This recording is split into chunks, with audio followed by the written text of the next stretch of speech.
We are days away from the Diddy trial, and now we're hearing this. He lacked the mental capacity to commit crimes?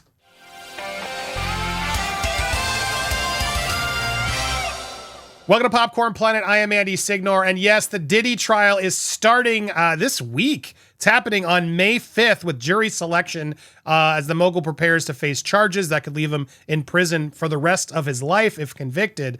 It's expected to last several weeks, if not months, and could potentially feature some high-profile witnesses.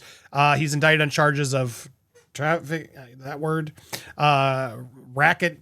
tennis racketing, and transportation to engage in, relations for money.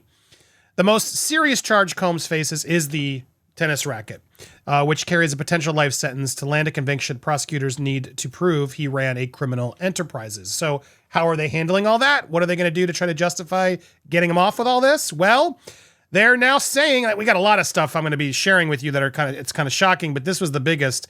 They are now trying to claim that he lacked the mental capacity to commit crimes. This is nuts, coming in through TMZ. The defense involves his mental capacity to commit crimes while he was essentially wasted.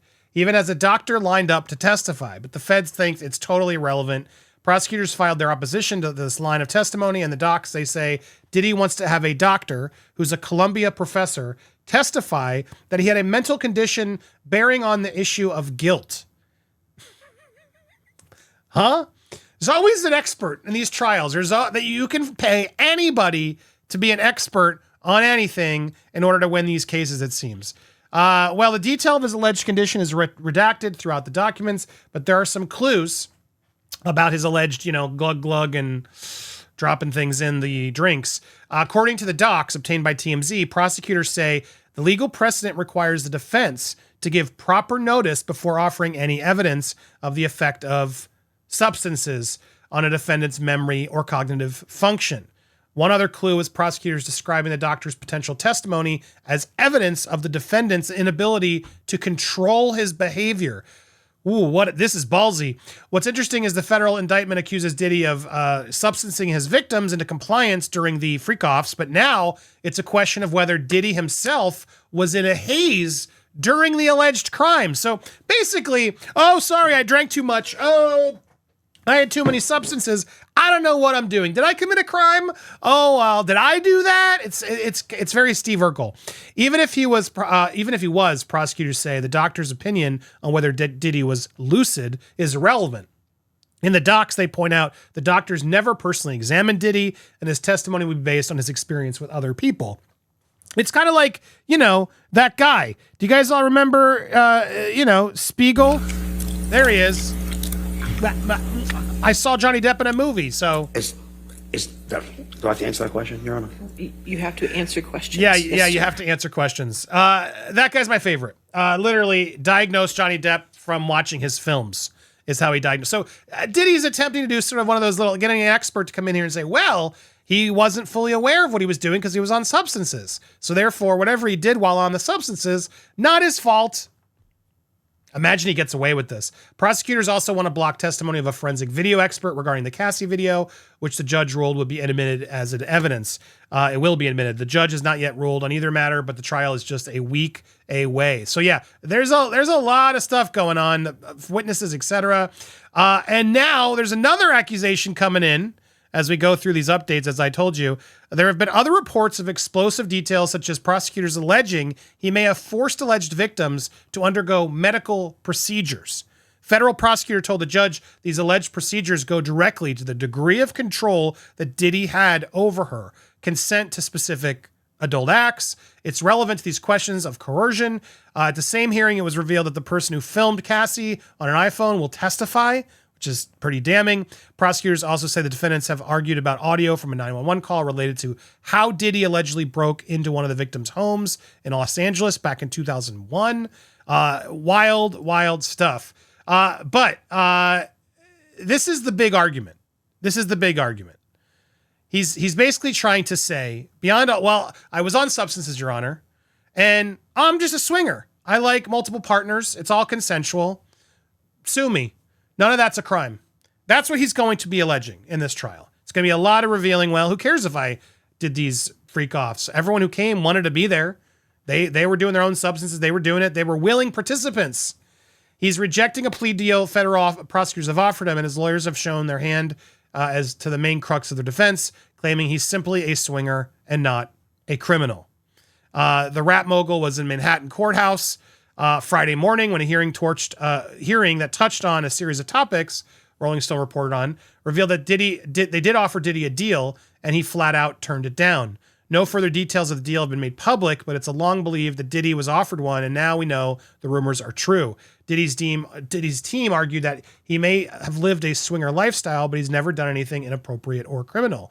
With the head of his legal team, Mark Agnifilo, Costco lawyer, adding, being a swinger is so common, the mogul probably didn't think twice about it. Prosecutors argue that they didn't want the defense to use other examples of other prominent people hiring workers. And Costco lawyer assured the court he wouldn't, though he did say he was entitled to establish that some alleged behavior was part of the lifestyle. So they're going to go out there and be like, every celebrity has, workers at these parties. They're ready to name names. Knowing how they've done this, they will name a ton of names. Look at this person's party and this person's party. Among the other, so there's going to be a lot of videos. We'll keep you posted throughout the trial about some of the allegations that are coming out of this court, because we're likely to get a bunch.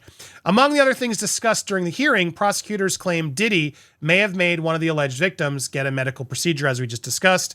So all this stuff is coming in. Now, one thing I wanted to add into, we'll give Diddy one positive story. I guess he got one win, which is kind of wild.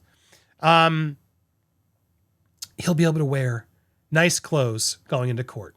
No more prison duds for Diddy. Now, we've heard he's gray-haired. He's not looking great, as I imagine anyone would under the circumstance. No one wants to be in prison like this, like he is.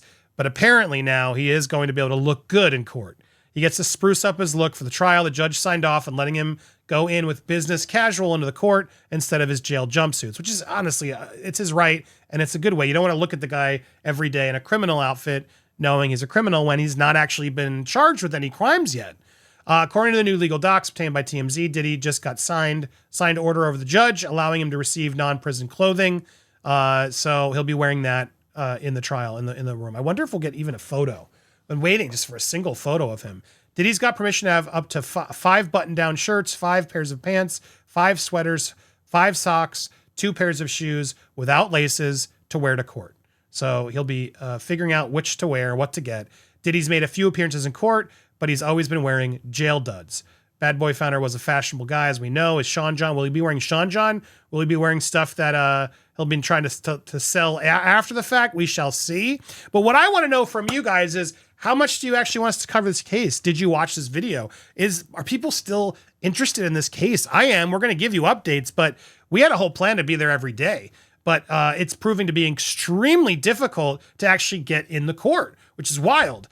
We try to get the media pass and everything. It is tough going. And the court here, not very favorable to the press or just people in general.